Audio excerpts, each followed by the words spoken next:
Hello అందరికీ, అందరు ఎలా ఉన్నారు? నేనైతే సూపర్గా ఉన్నాను. ఈరోజైతే డ్రెస్సింగ్ టేబుల్ క్లీనింగ్ పెట్టుకుంటున్నాను. మొత్తము 1 వీక్ అయిన వీక్లీ వన్స్ అయితే చేసుకుంటాను కంపల్సరీ. ఇంకా 1 వీక్ అయిపోయింది, అంతా డస్ట్ అయింది. ఇంకా డైలీ చేసుకోవడానికి అయితే కుదరదు కదా, అందుకనే వీక్లీ చేసుకుంటాను. చేసుకున్నప్పుడు నేను లోపలైతే వాటర్ ప్రూఫ్ మ్యాట్స్ అయితే వేశాను. ఇంకా అవైతే మనం తూడ్చినా కూడా క్లాత్ అయితే డ్రై క్లాత్ ఉండాలి, వెట్ క్లాత్ ఉండొద్దు. ఎందుకంటే అది వుడ్ కదా, ఖరాబ్ అయిపోతుంది. వెట్ క్లాత్ అయితే అస్సలు పెట్టొద్దు. నేనైతే కాలిన్ స్ప్రే వాడతాను.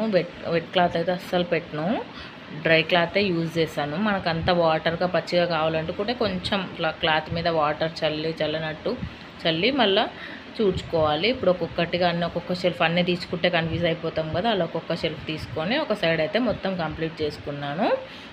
ఇప్పుడైతే నెక్స్ట్ సైడ్, ఇంకొక సైడ్ మాది డబల్ డోర్ డ్రెస్సింగ్ టేబుల్ రీసెంట్గానే కొన్నాము. ఒక 2-3 మంత్స్ అవుతుండొచ్చు. ఇంక ఈ రూమ్లో సరిపోదు, కొనొద్దు అనుకున్నాము. కాకపోతే ఇంకా కొనేసాము. ఇంకా ఇబ్బంది అవుతుంది కదా, ఉండాలన్నీ ఒక్కొక్కటి తెచ్చుకుంటేనే తెచ్చుకోగలము అని కొన్నాము.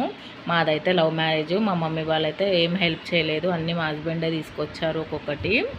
అందుకనే కొనేసాము. ఇంకా ఎప్పటికైనా ఉంటుంది కదా అనేసి ఇంకొకటిగా ఇలా అన్నీ క్లీన్ చేసుకొని మ్యాట్స్ అన్నీ తూడ్చుకొని అన్నీ డస్ట్ పట్టేసినాయి. మన ఊరికి కూడా వెళ్ళాను కదా 2-3 డేస్, ఇంకా పట్టించుకునేవంతా గలీజ్ అయిపోయింది. ఇల్లు కూడా వచ్చేవరకు డస్ట్ అయిపోయింది. రోడ్ పైన ఉంటుంది కదా, ఇంకా బస్సులు అవన్నీ వెళ్తాయి, గలీజ్ అయిపోతుంది. ఒక్క రోజు ఊడవకపోయినా మొత్తం ఇలా కాళ్ళకు పట్టేస్తుంది డస్ట్ అంతా. ఇలా అయితే అన్నీ ఒక్కొక్కటిగా క్లీన్ చేసుకుంటున్నాను. అవైతే మా బాబు సిరప్స్, ఇంకా మా బాబు చిన్న బాబుకి అప్పుడు హెల్త్ బాగాలేకుండే సిరప్స్ తీసుకొచ్చాను, ఇంకా అవి అక్కడే పెట్టేశాను. ఇప్పుడు కాలిన్ స్ప్రే తీసుకొని గ్లాస్ అయితే తోడుస్తున్నాను. పిల్లలు ఇంకా గ్లాస్ మీద ఇలా చేయి పెట్టేస్తుంటారు, అలాగే అచ్చులు పడిపోతుంటాయి.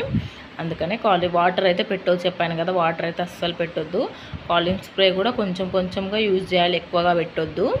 మరి ఎక్కువగా పెడితే అయిపోతుంది. ఇప్పుడు అదే క్లాత్ తీసుకొని కొంచెం కాలిన్ స్ప్రే దానికి స్ప్రే చేసి మన లోపల సైడ్ కూడా ఒకసారి చూడండి, వీడియోలో చూపించినట్టుగా అలా లోపల సైడ్ కూడా ఒకసారి తూడ్చుకోవాలి. వాటర్ అయితే అస్సలు మళ్ళీ చెప్తున్నాను, వాటర్ అయితే అస్సలు పెట్టొద్దు, ఖరాబ్ అయిపోతుంది. ఇప్పుడు ఇంకా పైన అయిపోయింది కదా, ఇప్పుడు కింద పాటు అన్నీ తీసి బయట పెట్టేసుకుంటున్నాను ఒక్కొక్కటి. ఇంకా పిల్లలు అవన్నీ ఉన్నాయి, ఏంటో పెట్టేసి మా పెద్దోడు వచ్చి ఇంకా మళ్ళీ అదే వాటర్ ప్రూఫ్ మ్యాట్ తీసుకొని మళ్ళీ క్లీన్ చేసి ఆ మ్యాట్ని కూడా క్లీన్ చేసి వేసుకుంటున్నాను. ఇలాగా అంత నీట్గా సర్దుకొని మళ్ళీ ఎక్కడక్కడ తూడ్చేసుకొని పెట్టుకుంటున్నాను. మళ్ళీ ఎక్కడక్కడ పెట్టుకోవాలి కదా, మళ్ళీ మార్నింగ్ హడావిడిగా ఉంటుంది, పిల్లల టైంలో దొరకవు. ఎక్కడ తీసినా ఎక్కడ పెట్టుకుంటున్నాను. మళ్ళీ సేమ్ క్లాత్కి కాలిన్ స్ప్రే చేసి మళ్ళీ ఒకసారి తూడ్చుకున్నాను పైనంతా. ఇప్పుడు కింది ర్యాక్లో ఇంకా లాస్ట్ ర్యాక్ అయిపోయింది. కింది ర్యాక్లో నా జ్యువెలరీ ఐటమ్స్, ఇంకా అన్నీ నా జ్యువెలరీ ఐటమ్స్ ఆబ్వియస్లీ ఏం లేవు, ఎక్కువ అన్నీ నా జ్యువెలరీ ఐటమ్స్ ఉన్నాయి కింద ర్యాక్లో. ఇంకొక దగ్గర ఉంటాయి కదా అనేసి అన్నీ కింద పెట్టేశాను. ఇంకా కింద కూడా తూడ్చేసుకొని ఒక్కొక్కటిగా ఇలా దాంట్లో కూడా వాటికి కూడా కింద ఉంటాయి కాబట్టి డస్ట్ మనం ఊడ్చినప్పుడు కింద డస్ట్ అందులోకి వెళ్ళిద్ది కదా, అవి కూడా తూడ్చేసుకొని ఒక్కొక్కటిగా ఇలా పెట్టేసుకుంటున్నాను. నీట్గా ఇలా తూడ్చేసుకుంటే ఎప్పటికప్పుడు ఇల్లు నీట్గా ఉందనుకో చూడడానికి కూడా చాలా బాగుంటుంది. మనం తీయగానే ఏ వస్తువు ఎక్కడుందో కూడా ఈజీగా కనపడుతుంది.